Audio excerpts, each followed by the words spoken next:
இன்னைக்கு காலையில நடந்த விஷயம் வந்துட்டு ரொம்ப ரொம்ப துயரமானது.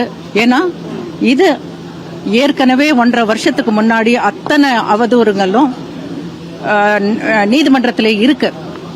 ஏற்கனவே நீதிமன்றத்தில் இருக்கிறது இன்னைக்கு மேடை போட்டு பேசியிருக்காங்க. கோர்ட்ல இருக்கிறதுனால நான் வந்துட்டு இதுக்கு எந்த விளக்கமும் கொடுக்கல. ஏன்னா that is a contempt of the court. We are not supposed to talk whatever is in the court. But அவருக்கு என்ன அழுத்தமோ தெரியல, இன்னைக்கு ரொம்ப எமோஷனலா ரொம்ப இதா பேசியிருக்காரு. ஏன்னா ஏற்கனவே நடந்ததுதான் இன்னைக்கு மேடை போட்டு பேசியிருக்காங்க. நான் அழமாட்டேன், எமோஷனல் ஆக மாட்டேன். ஏன்னா நான் எந்த தப்பும் பண்ணல. அத்தனை விளக்குகளுக்கும் நாங்க பதில் கொடுப்போம். ஆனா இப்போ இது நீதிமன்றத்தில் இருக்கிறதுனால இதுக்கு ஒரு அட்வைஸ் இல்லாம நான் பேசக்கூடாது. கண்டிப்பா உங்களை நான் சந்திக்கிறேன் ஆதாரத்தோட. ஒரே ஒரு விஷயம், ஏன் நான் இது பெருசப்படுத்தலன்னா, ஒரு 16 வயசு பையன் இன்னைக்கு அவருக்கு பப்ளிக் எக்ஸாம் 10வது படிக்கிறாரு, என் பேரன். இன்னைக்கு அவர் நிலைமை நீங்க யோசிச்சு பாருங்க. எக்ஸாம் எழுதிட்டு வெளியே வரும்போது எத்தனை மன உளைச்சல்ல அந்த பையன் இருக்கான்றது நீங்க ஒரு கல்யாணம் ஆகி புருஷன் பொண்டாட்டி ஆனதுக்கு அப்புறம் உன் அக்கௌண்ட் என் அக்கௌண்ட்னு எனக்கு தெரியல. அது இப்ப மாறி இருக்கலாம். ஆனா ஒரு குடும்பமா இருக்கும்போது எல்லாமே ஒண்ணுதான். உங்களுடைய மருத்துவ செலவுக்கு கூட மாதம் 25,000 ரூபாய் பணம் கூட அவரு தான் அனுப்பிச்சு விட்டதுன்றதா அவர் சொல்லியிருக்காரு. மகன்களுடைய 50 லட்சம் இல்ல இது என் மருத்துவத்தை நான் சொல்றேன்.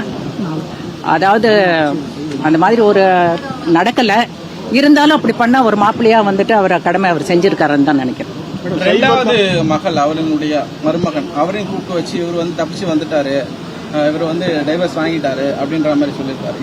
இதை பத்தி நான் பேசினேன்னா அவருக்கு ஏற்கனவே கல்யாணம் ஆகி குழந்தையோட இருக்காரு.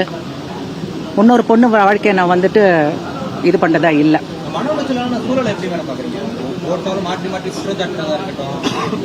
இது வரைக்கும் நீங்க பாத்திருக்கீங்க சார். நான் நாங்க ஒரு 2 வருஷமா எதுவுமே பேசினதே இல்லை. உங்களுக்கே தெரியும். சைபர் தாக்குதல் பண்ணாங்க, அதனாலதான் ஃபேமிலியில பிரச்சனை, அதனாலதான் பெனிசா போயிட்டாங்க சொல்லியிருக்காங்க. அது சம்பந்தம் இல்லாதனாலதான். இப்போ அதுக்கு நாங்க சைபர் கிரைம்ல கொடுக்க போறோம். ஏன்னா அப்படியே இது பலான ஆள் கொடுக்கலன்னா அது யாரு கொடுத்தாங்கன்றது நாங்க கண்டுபிடிப்போம். 3 எழுத்து நடிகை அப்படின்ற மாதிரி யாராவது சொல்லியிருக்காங்க.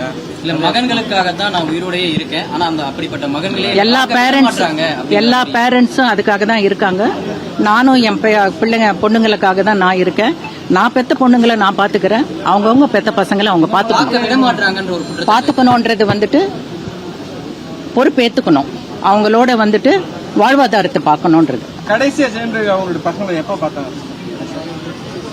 இந்த 2 வருஷத்துல 2 வாட்டி பார்த்திருக்காங்க. நான் உயிருக்கு கூட உத்தரவாதம் கிடையாது, நான் என்ன நாள் இது பண்ணிடுவேன். ஆனா போக முன்னால நான் நிறைய விஷயத்த சொல்லிட்டு போக மாதிரி இன்னைக்கு ரொம்ப இதா சொல்லிட்டேன் சார். 2 வருஷத்துக்கு முன்னாடி வரைக்கும் எந்த பொறுப்பு இருந்தாலும் நாங்க ஏத்துக்கலாம். 2 வருஷத்துக்கு இந்த ஆல்மோஸ்ட் 2 இயர்ஸ் ஆகுது. இப்போ அவர் என்ன முடிவு எடுத்திருக்காரோ என்னன்றதோ அவரோட பர்சனல். இதை நான் ஏன் இதுக்கு மேல பேச மாட்டேன்னா, தயவு செய்து இது கண்டெம்ட் ஆஃப் த கோர்ட். எங்களுக்கு சட்டத்து மேல நம்பிக்கை இருக்கு.